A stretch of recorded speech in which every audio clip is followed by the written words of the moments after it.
It's one of those things, man. If you like something, just make it happen, you know? Like, yeah, got tattooed and that was it for me. I was in love. I was like, this is what I want to do for life now.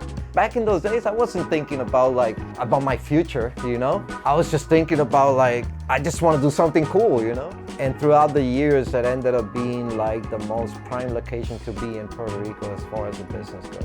I tried to take a loan and I could only get $2,000 for a loan, you know, and the loan was for a car, supposedly, you know. Taking over Sailor Jerry's shop, one of the most historical shops in the world, what are the people gonna think about me, you know? What am I gonna do now? Little by little, I realized, you know, that it's my destiny and I have to keep the legacy going. And like Charles Bukowski would say, if you find what you like, let it kill you, you know? And I think that's what happened to me, you know? I found what I like, yeah. From New York originally, yeah, my family is Puerto Rican. You know, I've been an artist since the coloring book days, I guess, you know? I think right when I started taking art seriously was when the whole graffiti fad came out, you know? Break dancing and graffiti. I was about 10 years old when that whole thing hit. And to me, it was, you know, it was just so impressive to see. I would be walking to the Bronx and then suddenly you see a train that comes off and you see the train all graffitied out, and that was just magical to me. I was like, wow, how fucking cool is that, you know?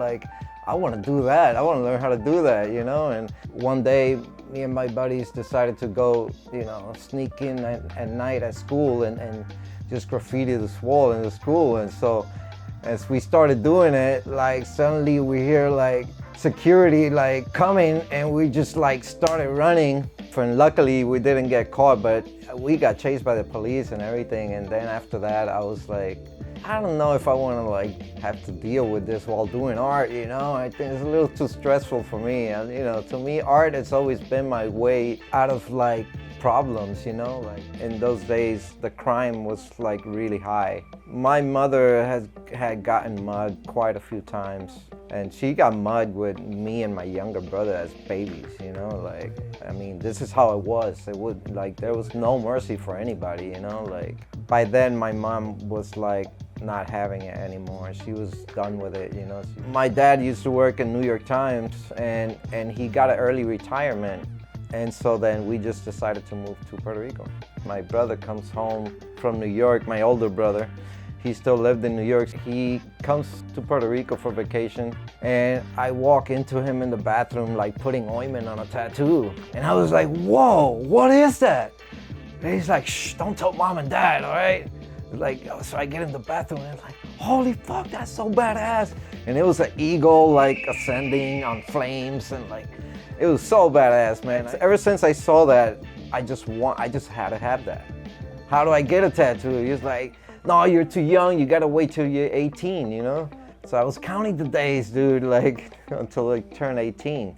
You know, I was kind of fucking around in school. I wasn't doing my best, and I was kind of tired of being in Puerto Rico. And I told my parents I want to move back to New York, you know, with my older brother, you know, and just here I am with my big head thinking that I'm already an adult, you know, So I moved back. I lived with my brother for a few years, and then I got a part-time job working in a supermarket. One day, I'm on my way to work. I get off the train station, and there's a newsstand, and I remember just looking over and seeing this magazine, All Low Biker Review Tattoo. I was like, wow, tattoo magazine, let me check this out.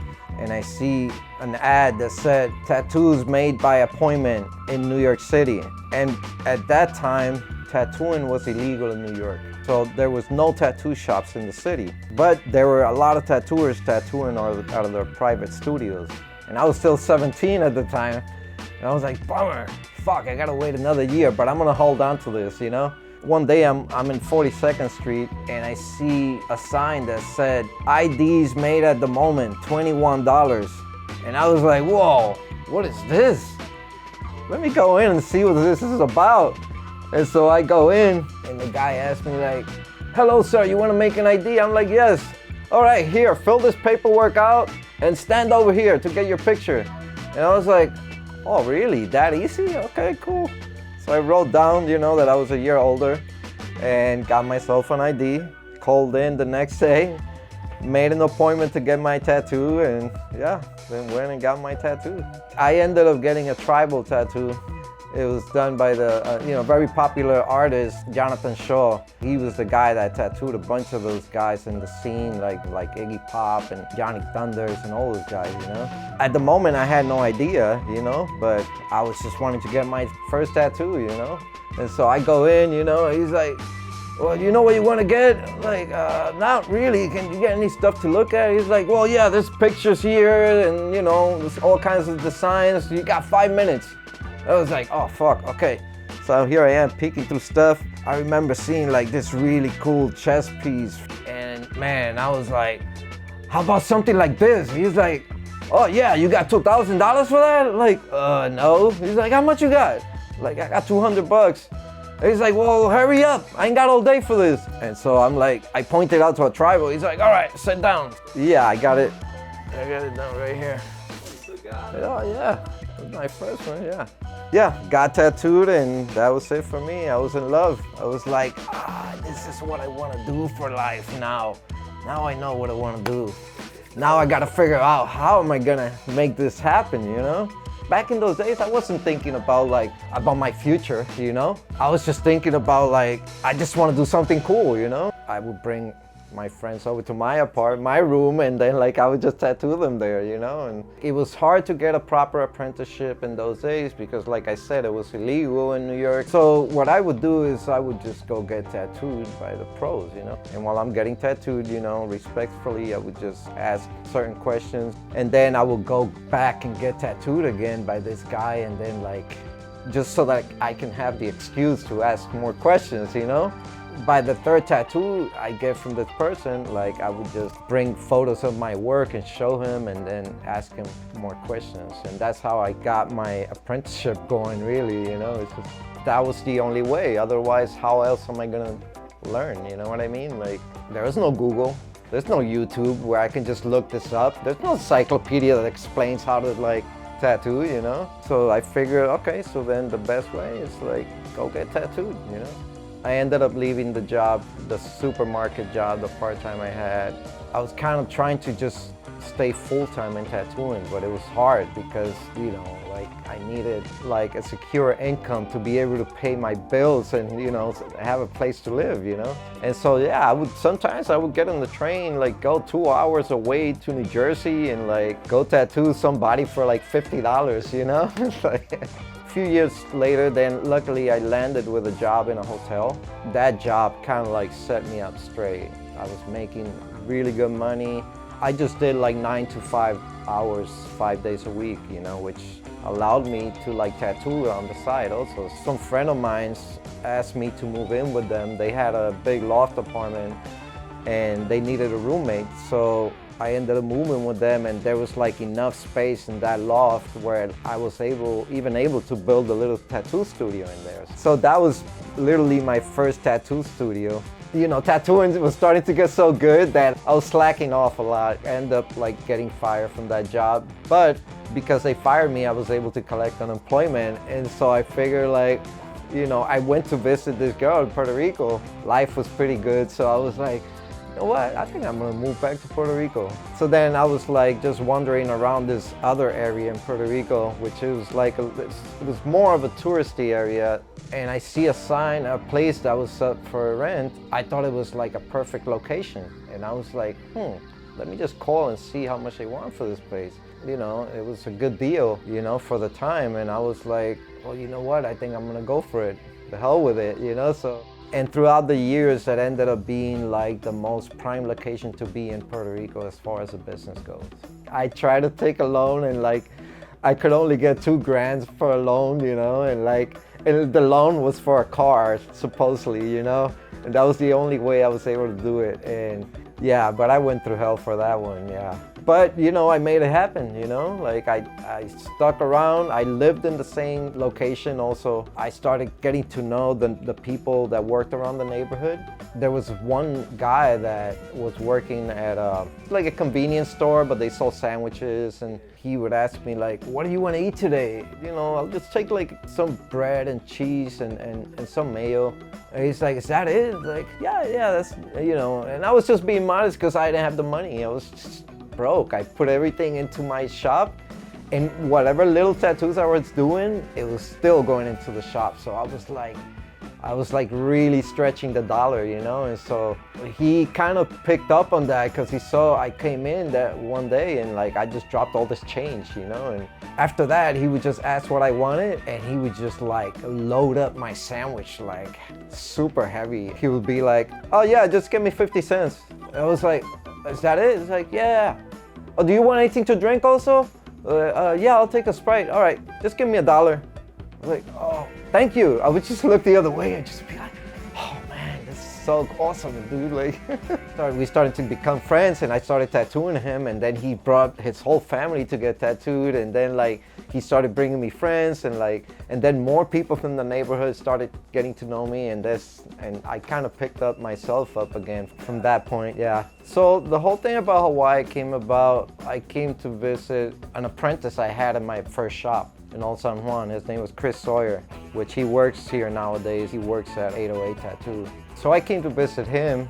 That totally did it for me. When I came to Hawaii, I saw how rich Hawaii was in tattooing. You had the Americana style of tattooing, which very heavy influence, of course, by Sailor Jerry. And then there was a lot of like cool Japanese work going around. And plus you had the Polynesian culture, which is the Hawaiian culture, you know? Experiencing all of that together was just like, it was mind-blowing. I was like, wow, this is like tattoo heaven here, man. Like, I can totally see myself here in Hawaii, you know? I went back to Puerto Rico, but my heart was like still like in Hawaii. Around that same time, one of my best friends since like childhood, like he tells me that he wants to move back to Puerto Rico. And so I was like, that's perfect. You come over here and you handle my business here, and then I'm just gonna move to Hawaii. And he's like, all right, cool. So I handed over my keys and everything, and like, yeah, I moved to Hawaii. So I started working at 808 where Chris Sawyer works. Little that I know, my friend Chris Danley that was in Europe ends up moving here also. One day we're having a drink at a bar and he just surprises me and tells me he bought the Sailor Jerry shop. And I was like, are you fucking with me, man? He's like, no, dude, like, I just got it. Here's the key. And I'm like, holy crap, dude, this is happening for real. And we got the shop up and going, and like a year later, he got into a motorcycle accident and passed away. I guess he had borrowed the money from a friend of his, and she was the one who signed up for the whole deal to get the shop open, you know. So yeah, she offered me if I wanted to like keep the shop going and take over. So by then I kind of realized that it was my destiny. So I was like, okay, yeah, I'll take care of it, you know. Well, it hit me because first of all, I wasn't expecting that, you know, and I wasn't expecting to like take over the shop, you know. Like when I moved to Hawaii, I was just like, I'm just gonna work for somebody else and not have to deal with the shop. At the beginning, it was like very stressful for me because I was like, oh, taking over Sailor Jerry's shop, one of the most historical shops in the world. Like, what are the people gonna think about me, you know? Like, what am I gonna do now? Like, I don't know what to do, man. Like, what the hell? Like, little by little, I realized, you know, that it's my destiny and I have to like keep the legacy going and try to do my best. Luckily that I was like pretty well experienced by then with tattoo shops. So the business aspect of it wasn't hard. I already knew what to do with it. That was easy, you know. It was more the fact that I was gonna be the new face of the shop, you know. But it's kind of crazy how here I am in search for tattoo motivation and that whole tattoo flair, and I end up in Hawaii in the most historical shop in the world. Once I started transitioning with the shop, I started realizing even though this is a whole new genre, it still has the same magic. It still has that tattoo flair. I mean, the amount of people that come by that got tattooed here by Taylor Jerry or by Mike Malone or Andy Everett, Scott Sterling, all these great names that came through this location, you know, like keeps that motivation afloat, you know. So who runs the shop now? It's like, oh, I run it, like, check this one out. I got this from Mike Malone back in '76. Like, wow.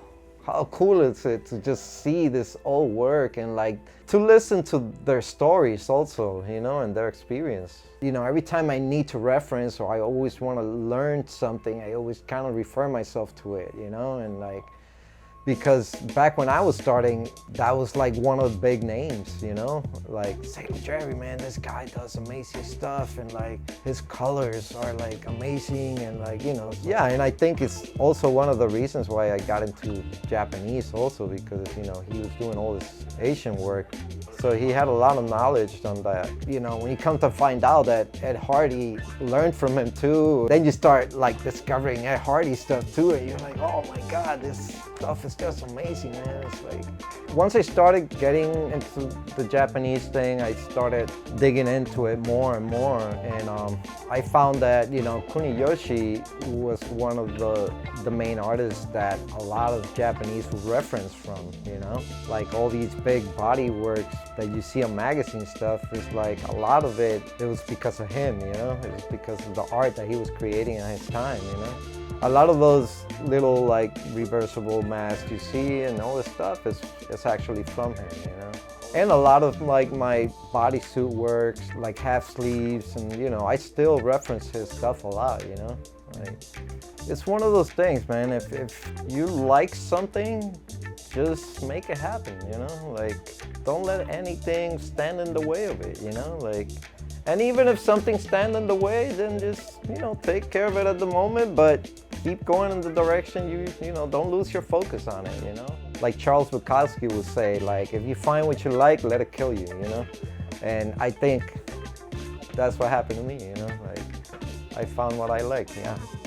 Well, we're coming on 10 years now in August 1st, like I said. Anyone that wants to come by and just pay the respects or say hi, you know, that would show support, you know, and they're more than welcome to come, you know, like we welcome anybody here, you know. I don't try to focus on egos, you know, I like to keep it low key always, you know. Anybody that wants to come get tattooed or just wants to come and check out the shop and say hi, you're more than welcome to. Like, we welcome everybody, yeah.